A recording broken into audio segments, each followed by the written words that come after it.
সুচিত্রা সেন, আমরা যাকে দূর থেকে দেখেছি এক রহস্যময়ী দেবীর মতো, কিন্তু জানেন কি তাঁর সিনেমার প্রথম দিকের দিনগুলো ছিল একেবারে অন্যরকম। পরিচালকের ধমক, উচ্চারণের সমস্যা, এমনকি একসময় নাকি শুটিং সেরে কেঁদেও ফেলেছিলেন। আজ শোনাব সেই অজানা গল্প, প্রযোজক অজয় রায়ের স্মৃতিচারণা থেকে, যেখানে উঠে এসেছে সুচিত্রা সেনের একেবারে অন্য রূপ। সুচিত্রা সেনকে বেশ কিছুদিন কাছ থেকে দেখার ও কাজ করার সুযোগ পেয়েছিলেন প্রযোজক ও পরিবেশক অজয় রায়।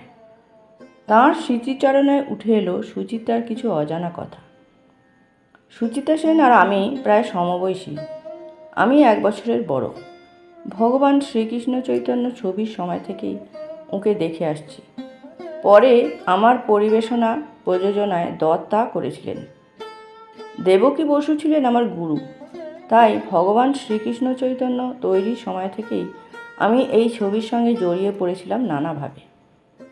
যে সুচিত্রাকে দেখে আমাদের মনে হয় অত্যন্ত দাম্ভিক, কাউকে প্রায় পাত্তাই দেন না, তার অতীত এবং শুরুটা ছিল একেবারে অন্যরকম। ছবি করতে এসে তাকে পরিচালকের হাতে মার পর্যন্ত খেতে হয়েছে। উচ্চারণ নিয়ে একটা অসুবিধে ছিল বরাবরই। দেবকীবাবু ধমক দিতেন, তুমি কথা বলতে পারো না, অভিনয় করবে কি করে? এই নিয়ে সুচিত্রার সঙ্গে মনোমালিন্য হয়েছিল দেবকীবাবুর। পরবর্তীকালে ওর সঙ্গে আর কোনোদিন কাজই কখনো করেননি সুচিত্রা সেন। বরাবর ফিরিয়ে দিয়েছেন অফার। সুচিত্রার সিনেমায় আসার পেছনে লুকিয়ে আছে করুণ এক কাহিনী। বড়লোকের ছেলের সঙ্গে বিয়ে হয়েছিল বটে, কিন্তু পরিস্থিতির চাপে তাঁকেই সংসারের হাল ধরতে হয়েছিল। খুব অল্প বয়সে বিয়ে হয়েছিল, দেখতে খুব সুন্দর ছিলেন। যদিও অজয়কর বলতেন ওর বাঁ দিকের প্রোফাইলে খুঁত আছে, ডান দিক থেকে ধরলে দারুণ লাগে। আস্তে আস্তে সুচিত্রা নিজেও ব্যাপারটা বুঝে নিয়ে সেইভাবেই শট দিতেন। মনে পড়ে সপ্তপদীর কথা। ওই ছবির শুটিংয়ে গিয়েছি, তার কিছুদিন আগে থেকে উত্তম কুমারের সঙ্গে ওর মন কষাকষি চলছিল। কে বা কারা মাথায় ঢুকিয়েছে উত্তম সুচিত্রার জুটি ছাড়া নাকি ছবি হিট হয় না।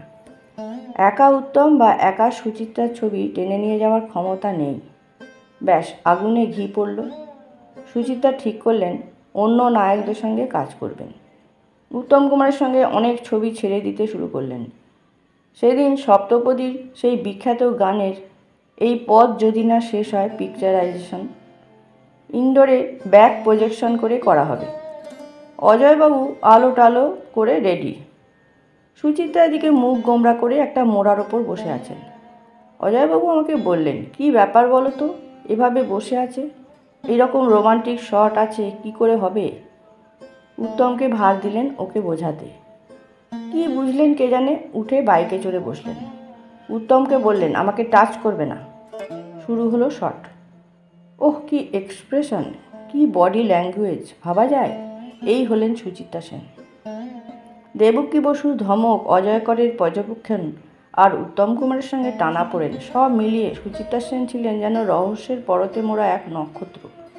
তার বাঁ দিকের প্রোফাইল নাকি ভালো লাগতো না, কিন্তু তার ব্যক্তিত্বের আলো ছাপিয়ে দিয়েছিল সেই সামান্য খুঁতকেও।